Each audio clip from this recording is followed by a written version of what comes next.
Ustaz Mufli, apa yang antum lakukan Ustaz supaya antum sendiri secara pribadi mau konsisten dan istiqomah? Baik dalam dakwah, mempertahankan iman, supaya teman-teman bisa tahu. Ini sekalian buat motivasi buat teman-teman Ustaz ya. Nomor satu, nikah. Karena nikah itu benar-benar insya Allah bikin kita istiqomah. Kalau yang sudah nikah? Lagi. Nikah lagi?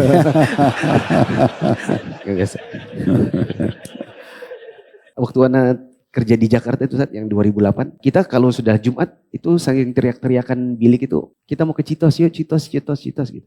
Ana sekali ikut, tapi habis itu gak menikmati. Ana bilang kayak buang-buang masa muda, buang-buang duit, mendingan aku nikah dulu. Ntar kalau mau ke Citos sama istriku gitu. Yang pertama nikah, selanjutnya? Yang kedua, kiat istiqomah saja, tentu lingkungan. Pertemanannya juga harus bagus. Di mana teman-teman yang bagus itu? Kalau di kacamata antum nih? Pertama rata-rata di masjid. Yang kedua kalau ada di pekerjaan, karena kita mungkin rata-rata bekerja atau punya usaha, ya circle di dalam perusahaan juga harus kalau bisa jadi motor gitu, jadi percontohan. Mulai dari dia sendiri berarti? Betul. Anggap di perusahaan itu belum ada majelis taklim contohnya. Kalau bisa intinya kita jadi seseorang dalam satu lingkungan itu, kalau bisa narik teman-teman kepada kebaikan. Nah itu kan butuh ilmu. Kalau teman-teman tanya, jangan sampai nanti jenggotnya panjang doang, tapi ketika ditanya agama agak kosong. Karena di situ juga ketika kita belajar agama, ngaji sama ustadz yang lain, itu jangan cuma bervisi untuk sekedar duduk pengen tahu, tapi betul-betul saya harus belajar untuk menghilangkan kebodohan diri sendiri dan orang lain. Karena kalau kita punya, bisa dibilang more objectives, more effort, lebih banyak atau lebih tinggi lagi cita-cita, insya Allah effortnya juga akan semakin keras dalam belajar. Berbeda dengan yang cuma belajar untuk pengetahuan diri sendiri, tentu dia akan effort di bawah dari orang-orang yang punya keinginan untuk bisa menjadi